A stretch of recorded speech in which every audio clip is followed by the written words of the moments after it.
राजा, फकीर और 3 तराजू। बहुत समय पहले राजा विक्रम सिंह नाम के एक प्रतापी राजा थे।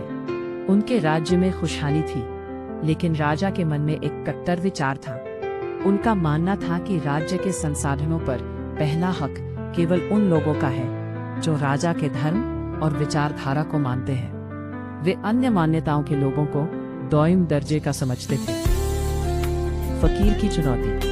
एक दिन महल के द्वार पर एक फकीर आया। उसने राजा से कहा, महाराज, मैंने सुना है आप बहुत बड़े न्यायी हैं। क्या आप मुझे बता सकते हैं कि सूरज की रोशनी, हवा और बारिश में किसके लिए ज्यादा भेदभाव होता है? राजा हंसे और बोले, मूर्ख, प्रकृति भेदभाव नहीं करती, वह सबको समान रूप से सब कुछ देती है। फकीर ने मुस्कुराते हुए कहा, तो फिर आपके राज्य में प्यासे को पानी पिलाने से पहले उसका धर्म क्यों पूछा जाता है?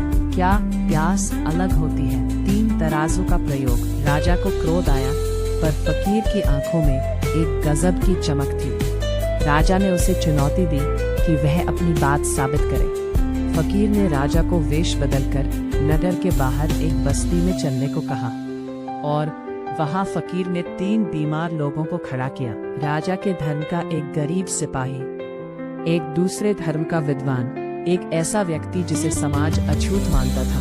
फकीर ने एक वैद्य को बुलाया और तीनों का उपचार करने को कहा। राजा ने देखा कि बीमारी तीनों को एक जैसा कष्ट दे रही थी। जब दर्द उठता तो तीनों के मुंह से एक जैसी आह निकलती। जब उन्हें पानी दिया गया तो तीनों की तृप्ति एक जैसी थी। राजा की आत्मज्ञान की प्राप्ति। फकीर ने राजा से कहा, महाराज, जैसे शरीर की संरचना और आत्मा की भूख सबके लिए एक समान है, वैसे ही राजा का धर्म किसी एक संप्रदाय का पक्ष लेना नहीं, बल्कि हर उस व्यक्ति की रक्षा करना है जो उसकी शरण में है। भेदभाव करना प्रकृति के विरुद्ध है, और जो प्रकृति के विरुद्ध करे है वह धर्म नहीं हो सकता। राजा को अपनी गलती का एहसास हुआ। उन्होंने समझा कि एक राजा का असली धर्म राजधर्म है, जिसका मूल मंत्र सर्वजन हिताय, सबका भला।